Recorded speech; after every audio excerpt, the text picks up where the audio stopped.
Hello?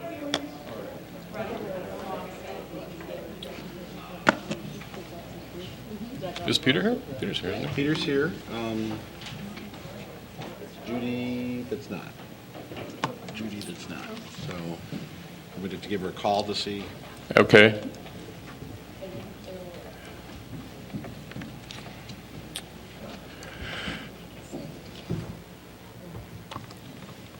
Good evening. Welcome to the Monday, November 5th, 2012 meeting of the Rules Committee of the City of Evanston. We have a quorum, and first of all, Mayor Tisdall has something that she would like to say. Thank you, Alderman Tendam. I'm very sorry to announce that Mamie Smith died today. Mamie was known as Ms. Mamie. She was a legend at the Fleetwood Jourdain Community Center and a legend throughout the city of Evanston. And our condolences to her family, and we are thinking of them at this hour. There are no funeral plans yet, and we'll keep you informed. Thank you. Is there any? We don't have anyone signed up for citizen comment. Was anyone here to speak? Any citizens? Okay. Next agenda item: approval of the minutes of the regular meeting of September 5th, 2012. Is there a motion to approve? Second. Any discussion? All those in favor? Aye. Opposed? Motion. Next item is a presentation by the Environment Board and the Lad Arboretum Committee. Are these two different separations, or is this? Yes, they are. Okay. So first of all, the Environment Board. What's up there? Good evening, one and all. I'm Susan Besson, the chair, former co-chair, now chair of the Environment Board. And so this is our strategic work plan, and we're happy to present it to you. I don't know how this thing works. Okay. All right. Yep. How about that? I'm going to kind of breeze through this because you now do have our work plan in the template that you requested, and it lays out goals and resources and constraints and so on. But I'd like to just go over our mission and strategy and then highlight the different areas that we've identified as being the areas that we want to focus on. We actually, just so that you know, did our own strategic plan a couple of years ago.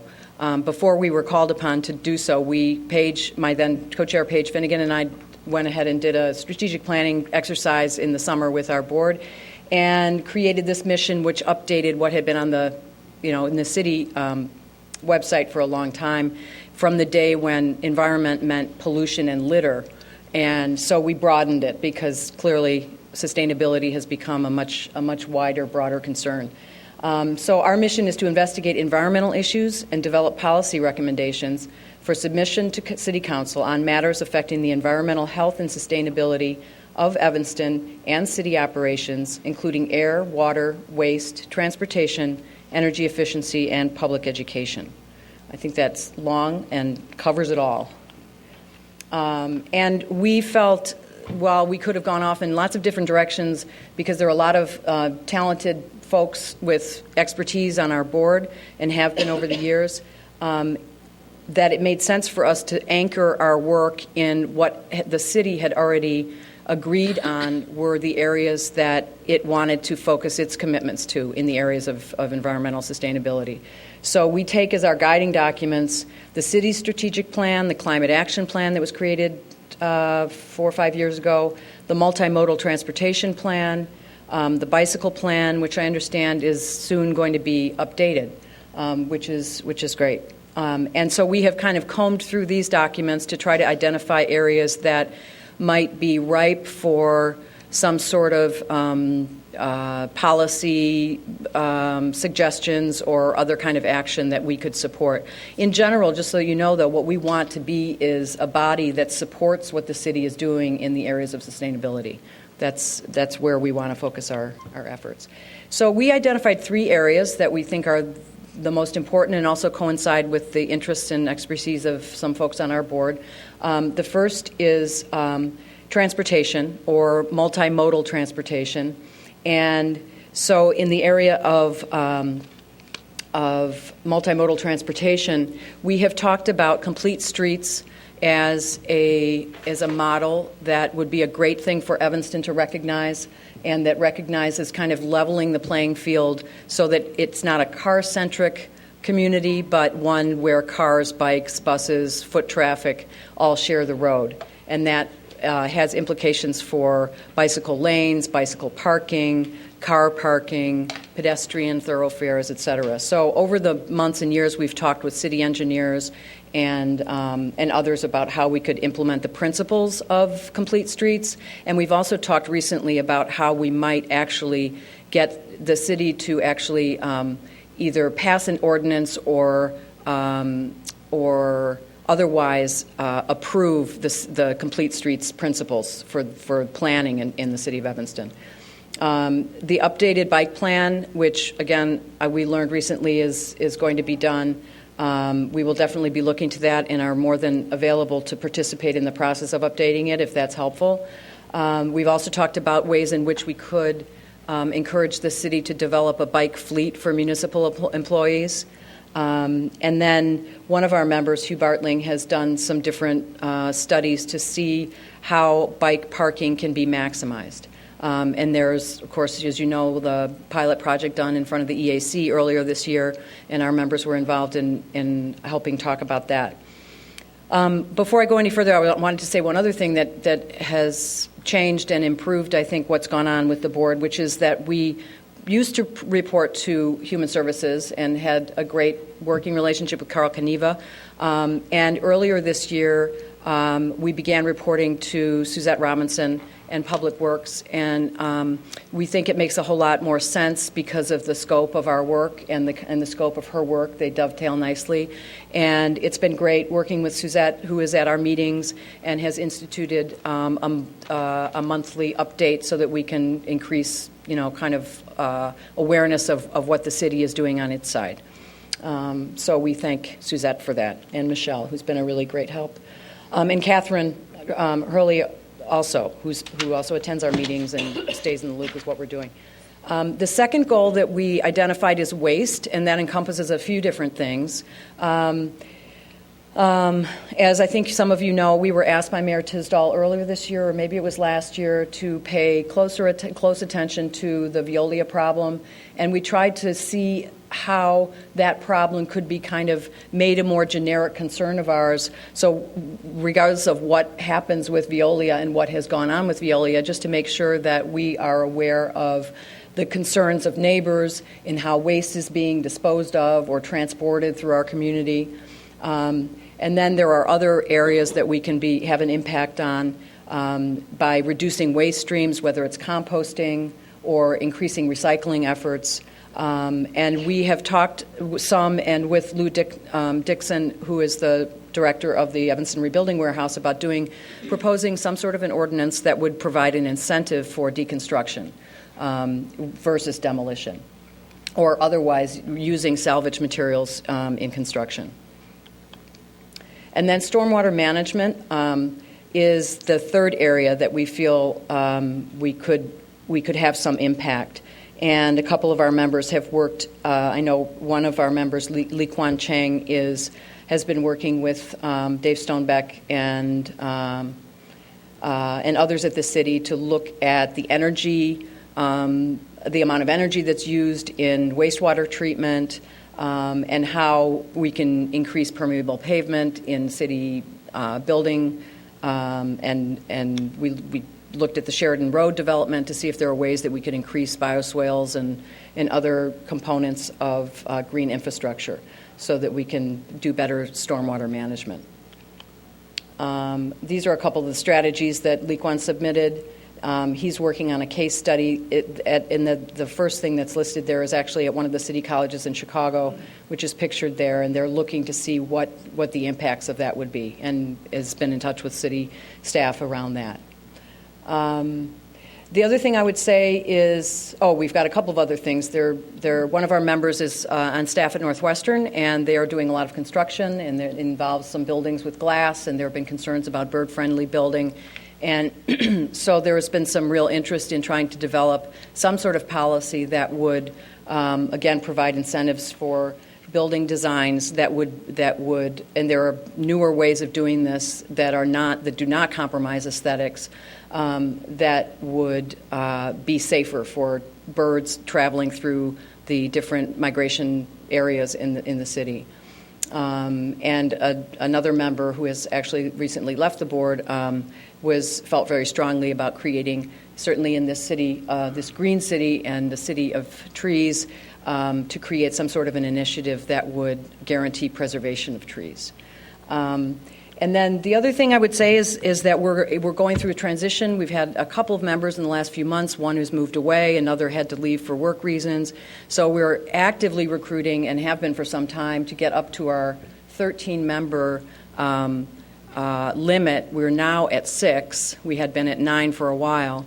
And so we're one of the reasons I put ward affiliations on our roster is just so that each of you can be familiar with who might be in your ward, who's on the board.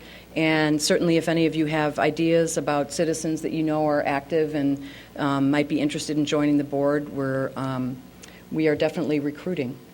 So I'm happy to take any questions and look forward to working with you.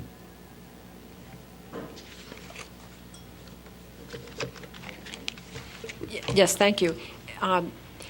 Just to this issue that you just raised with the 13-member board, I was a long time ago a member of the Environment Board, and I don't believe we were that big then. Perhaps we were.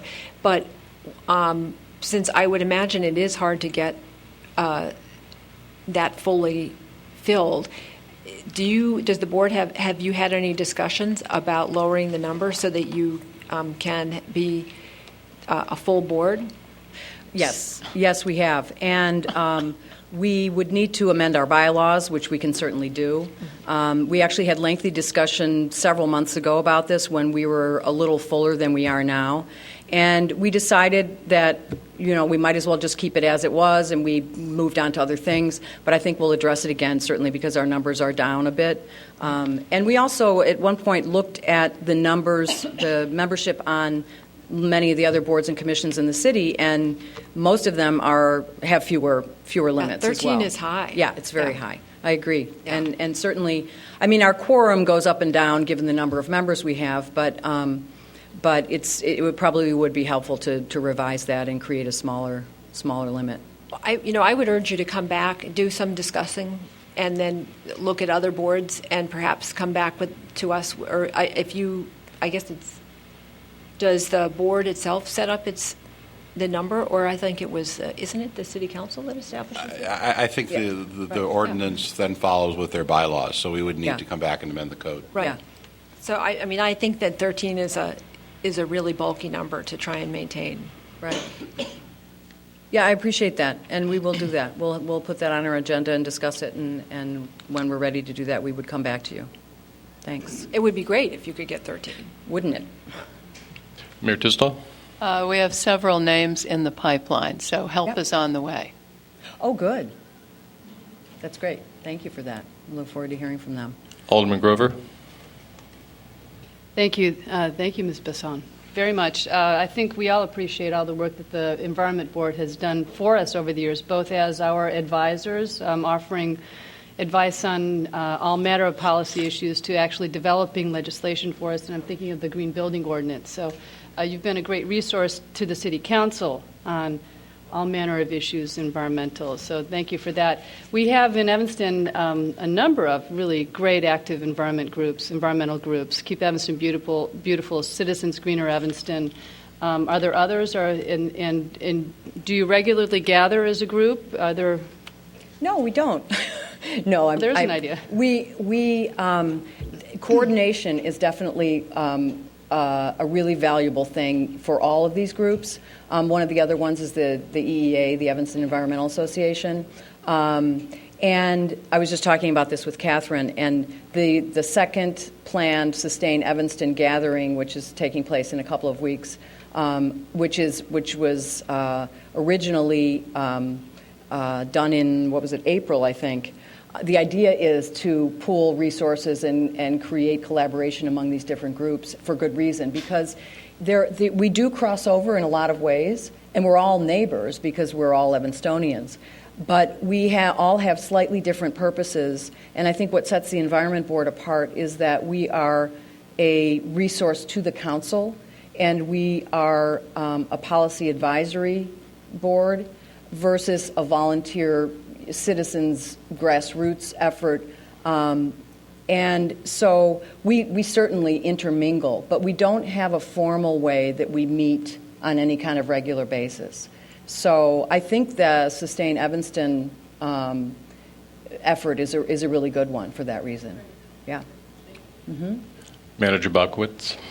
Yes, Mr. Chair, members of the committee, maybe I could ask Catherine to come up and talk to us a little bit more about the Sustain Evanston program. This will be the second of these gatherings that we've had. Maybe you could just give a little bit more details of when and where and what will be accomplished at the event. Sure, great. Good evening. Good to see everyone. As Susan had mentioned, in 2 weeks on November 17th will be our second meeting of Sustain Evanston, which really, because there's no formal necessarily body of all the groups coming together, we thought it was a good name. And the first meeting in the spring was co-sponsored by the Environment Board and the Utilities Commission, and then the Office of Sustainability. And we had probably about 40 people attend, representing all sorts of different groups, both the Environment Board, the official boards, committees, and commissions, as well as other nonprofit 501c3 and other grassroots groups. 2 or 3 people who were starting to work on an issue could all come together. And the group felt that it was very helpful to get together. And the main mission back then was just to do informal networking and generate emails and get some informal discussions going. Then we did a survey to figure out what were some of the issues and things people wanted to work on and collaborate together. So our second meeting will have a fairly structured agenda, which is on the city's website and listed in the calendar, to go back and discuss in more detail what those basically 7 ideas were for potential collaboration. And we're going to go through a vetting discussion process, and then at the end actually vote. Well, everyone will get to put a little sticker next to the idea, top 2 or 3 ideas they want to work on, and then hopefully come out of the meeting with at least 2 things that we're all going to work on together in 2013. One of the ideas is around having a consolidated website and sort of a more formal structural way to connect with one another. Other ideas are for working on a one-day event that would be a volunteer effort of some kind. There's lots of different great ideas. So we're going to be talking about them in more detail, and then hopefully coming out of the meeting with a real specific idea of which 2 projects we're going to work on, and then hopefully getting members from the group to volunteer to take some leadership roles. But it'll both be formal organizations like the ones that were mentioned, as well as a green committee from a congregation or a neighborhood block club that has a green component. So it's really open to any and all citizens that are working either in a very formalized group or a very local grassroots effort. So I'll give you guys an update after the 17th on how everything goes. Thank you. Are there any other questions? Thank you for a very comprehensive report. And the next group up is the Lad Arboretum Committee. Good evening, Alderman Tendem, members of the committee, City Manager Bob Kowitz. My name is Paul D'Agostino. I'm Superintendent of Parks, Forestry, and Facilities Management. I'd like to take this opportunity to, I have staffed the Lad Arboretum Committee, and we have 4 members present this evening. Ms. Louise Taylor, Tracy Hubbard, who's the vice chair of the committee, Jim LaRochelle, past chair of the committee, and Virginia Beatty, who is chair of the committee. She's going to say a few words to you.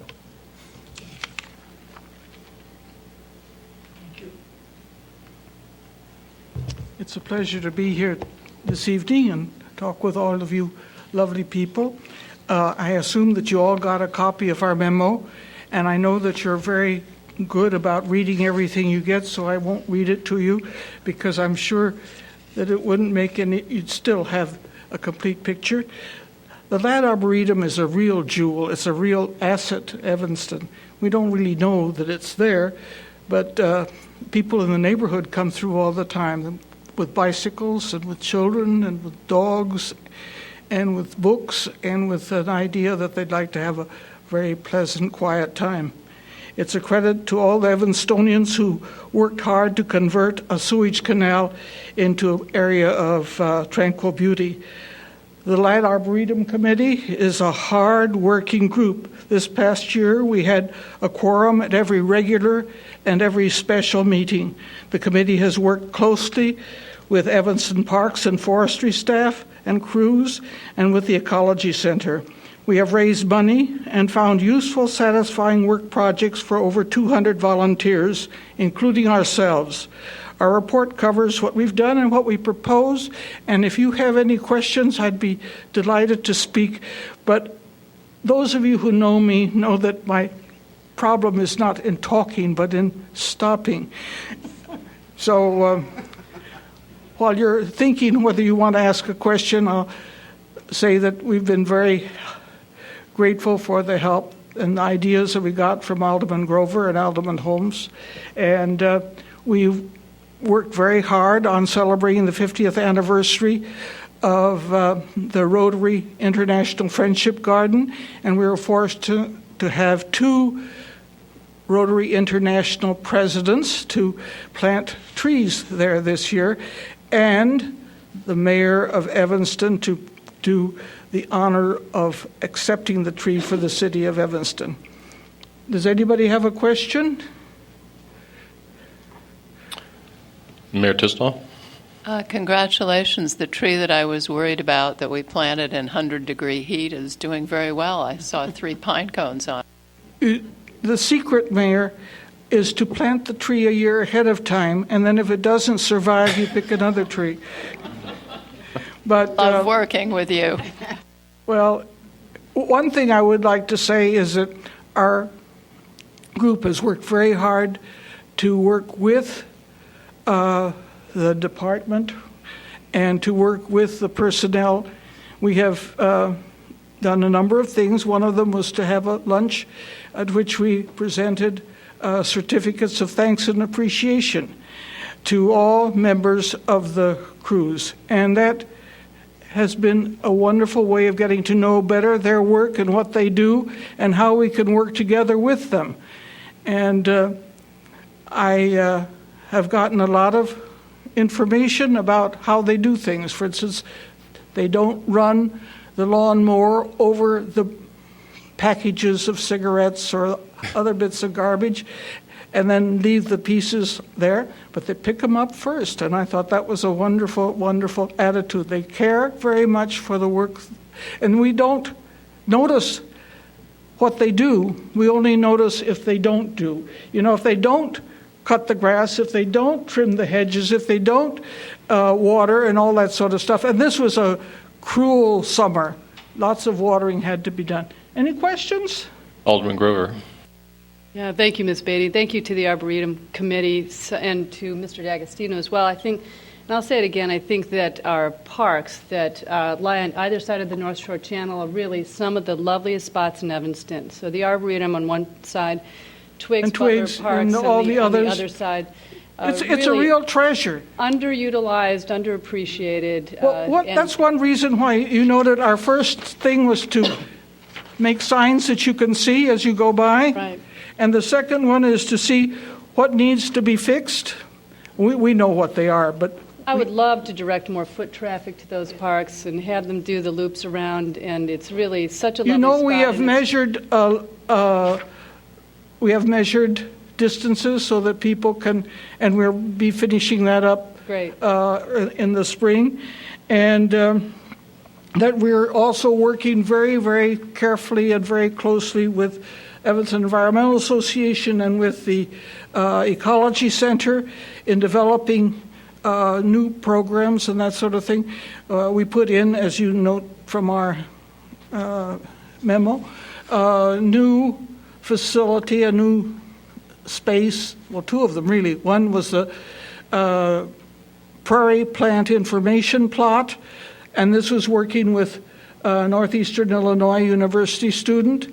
And the second was the Yellow Tractor project where they planted The Kellogg vegetable. students. The Kellogg. The business Kellogg students Yellow from plant, Northwestern, yeah. Yellow Tractor and Kellogg. When we had 160 energetic, enthusiastic, and very pleasant people from Kellogg coming over. And one thing that we were very proud of is that we were able to give them all some fun work to do. In fact, Kathy Biddle, who's on her trip to China, or she would have been here, discovered that by giving each individual a separate weed and telling them, pull these things, only these, nothing else, that we got piles and piles of weeds pulled. And I joked as I walked by, watching everybody work the grounds at the Ecology Center. I thought that was all supposed to be there, that those were all natural native plants. It turns out that it needed badly to be weeded. So 200-some volunteers working the Arboretum. Well, I'm counting the 160 that came from Northwestern, Kellogg students. because they were really volunteering, and they smiled, and some of them said they were going to come back. So anytime anyone comes over and works, they get credit in heaven. And then some of us spent a lot longer. In fact, I would say that the members of this committee have been working volunteer members and have worked hard to make the place look as nice as we can, working together with the staff and working together with the crews. And did I tell you that we gave them all a certificate of thanks and appreciation? I believe and a it. lunchie? So that they are now not wondering what we are up to and what we're wanting to do.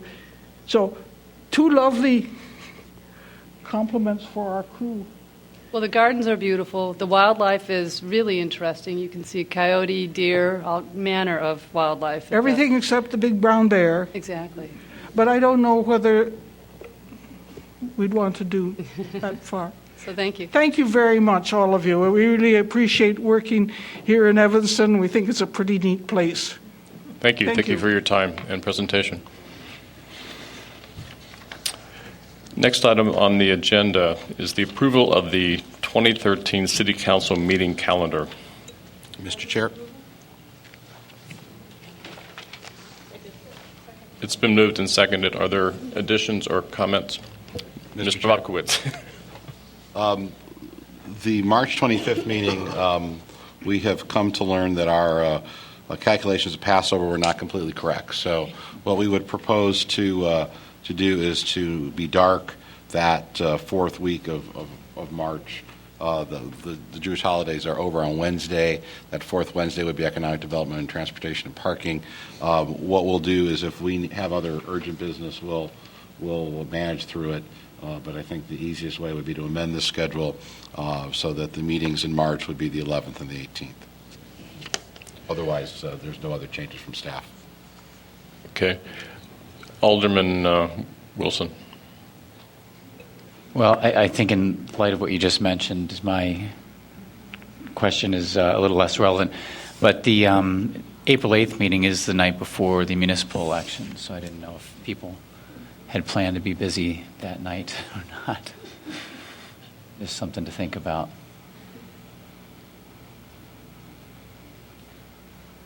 Past practice? I don't know. It's my first time. We've never had a meeting that close to the election. Because normally it would be the first week, and just so happens. Alderman Rainey, do you remember our ever having a meeting the night? Not that I can remember. I don't remember our having a meeting the night before the election. Mr. Maybe Chair, it just has never fallen that way, but what if we scheduled then the meeting would be on the 2nd? Or the 1st, rather? But isn't the April meeting when we have to do the town? the second It's the one. 16th. That's the yeah. second one. Oh, okay. Yeah. Well, that's not the second one because there are 5 Mondays in April. Well, the So 9th, The 8th is actually the second. well, 8th is a Monday, so the 9th, the actual Township election clerk day. is here. Perhaps he could come speak. Yeah, the election day is the second Yeah, one. I know, so but I'm just saying. I think we can't have it on that day. The township meeting would be on the 16th, since usually it's the second Tuesday of the month of April. But it's because the election is on the 9th, then the township meeting will be on the 16th. So how about the 1st then? I'm okay with that. If That would be a good one. I think having on the 1st would fill in a gap since we are eliminating the March 25th meeting. It would be a long stretch from the 25th to the That's true. 8th. Good idea. No.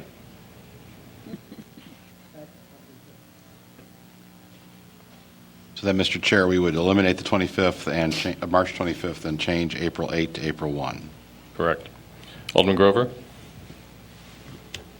I think that was my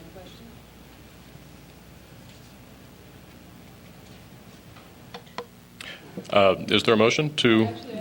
My question was then, back to March, for the 18th, it would be our regular council meeting, or it would just be the third Monday council meeting on the 18th? We would, I think, as circumstances dictate, if we need to put Right. regular items on that agenda, we would. If not, then we would just follow the council's rules for the third Monday meetings. So ANPW and Planning and Development would only meet once in March? As proposed here, yes. All right. Well, that's unless we set a special date. Alderman Rainey? The CD committee has approved its calendar, and we have a CD meeting on the 16th. So if you could just share that with the staff person, Sarah Flax. April 16th? Yeah. we Okay, need to so we'll make that revise change. that.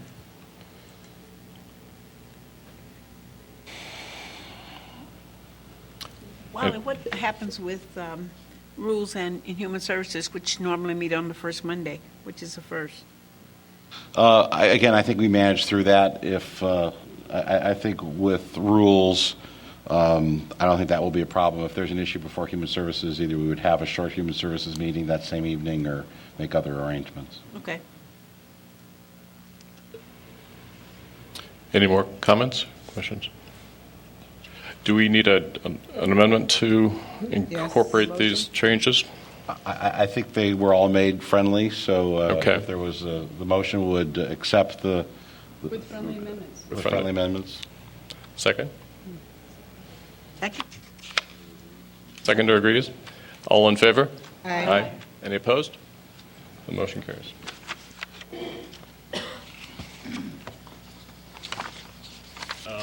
Next item is the review of City Council approval process for liquor license. Mr. Chair, members of the committee, at a recent City Council meeting, it was requested that this item come before the Council for discussion. We've included in your packet a flow chart that helps you hopefully understand what the process is from the initial application through the Council's vote.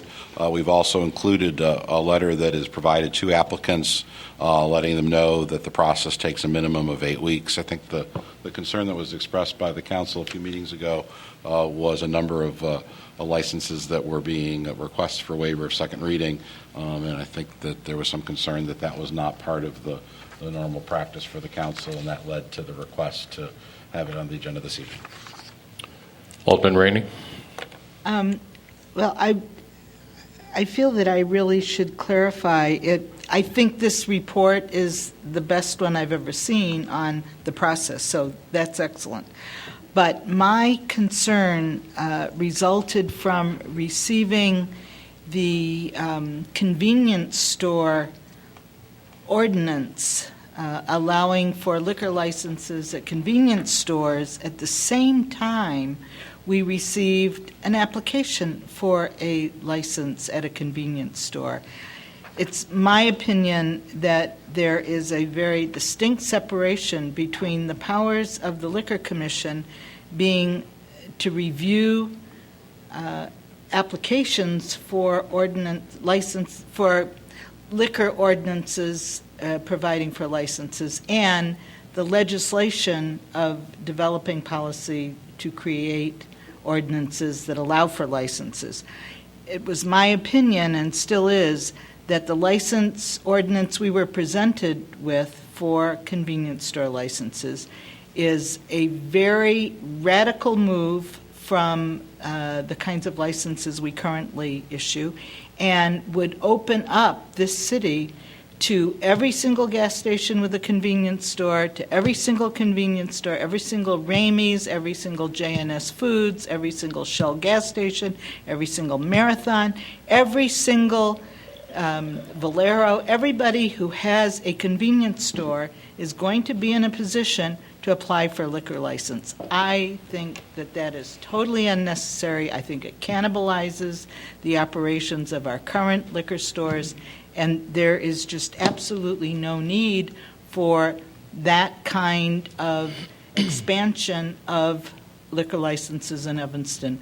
I believe that I have never voted against a liquor license. Maybe one where I don't think I ever have. I support the proliferation of people's opportunity to buy liquor in Evanston and all the restaurants, et cetera, but I have to draw the line when it comes to convenience stores and gas stations. We don't need it. And so that's why I raised this issue, to discuss the separation of powers here. And but I still really appreciate the process information that we received on liquor license applications. Mayor Tisdall? Thank you. I think Alderman Rainey, you're absolutely right. It was a lousy decision, and we're having a meeting of the Liquor Commission to revoke it. In terms of the ordinance and whether or not the City Council should make an ordinance, I simply can tell you that it would take a long time if ordinances were brought to City Council for discussion and then enacted later, and then the liquor license was eventually granted, because if you think about the number of new kinds of licenses that we've been giving, we have the distillery, and we have multiple now licenses for places where you can have wine and sample wine in the store. So Mr. Farrar's goal of having fewer types of liquor licenses has failed miserably, and our number of licenses has proliferated. So it would add considerable time if he didn't draw up ordinances at the time that the Liquor Commission met and discussed things. Alderman Rainey? Well, I'm not talking about every time we issue a license based on an ordinance that we currently have. It's a very smooth process. We understand that. But the Administration of Public Works really has the obligation of debating and discussing and amending the substance of the license, of the ordinances that then allow for applications to be made against it. And so that's all I'm talking about. I mean, I've been on Administration of Public Works for 25 years, and I've always discussed liquor license ordinances.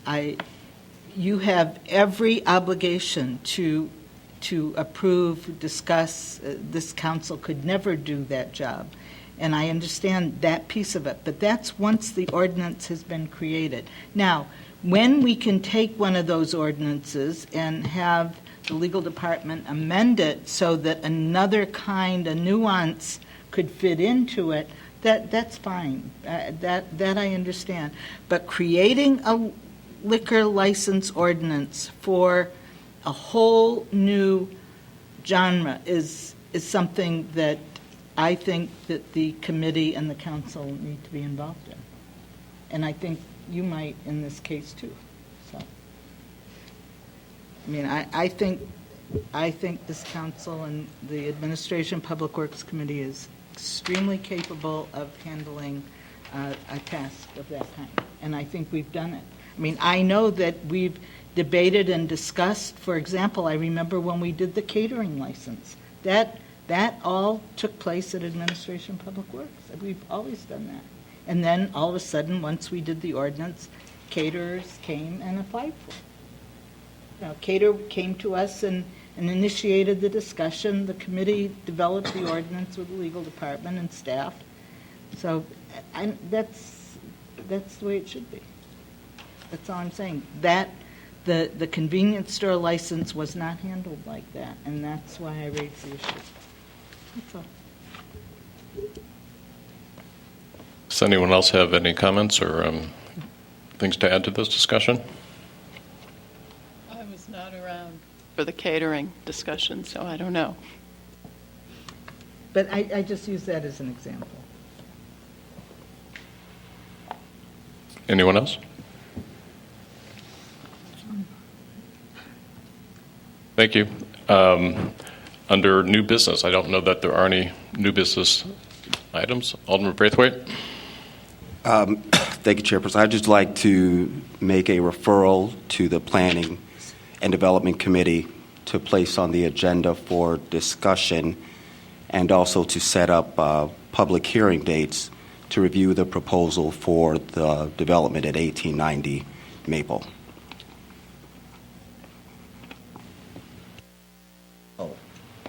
At the next meeting, or next available meeting.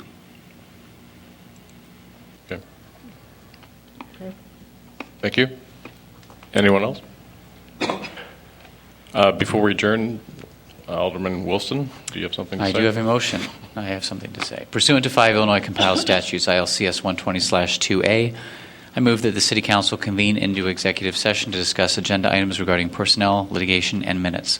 These agenda items are permitted subjects to be considered in executive session and are enumerated exceptions under the Open Meetings Act. These exceptions are 5 ILCS 120/2A, C1, C11, and C21. Second. All those in favor? Aye. Aye. Opposed? Move to adjourn? Second. All in favor? Aye. Meeting is adjourned. To do that, I just sent him at my third or fourth email. I'm giving up. It's a nasty little job. I'm happy to do it. I said, I will work all day tomorrow. Yeah. I'm driving, I'm only going to put signs up. Kind of get your thoughts on the paper. Tomorrow, I will which one? Any place in the city. I'll push him out of a movie theater. But I will take anywhere. Sure. So I will work all day. I'm not going to stop till 7.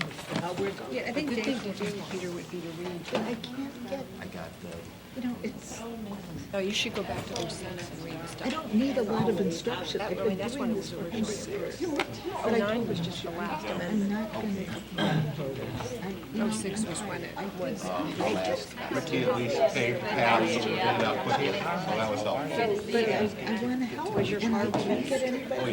They don't want me to. Ricky, they were waiting for us. So that was, Okay, that got us in and out quickly. She said nothing to me. She grabbed the keys and stormed off. Grace had her car, one of those 1 Street Callan, just north of South. Oh, yeah. So it's one of those. Oh, on Hinman? No, on Callan, just north. Callan.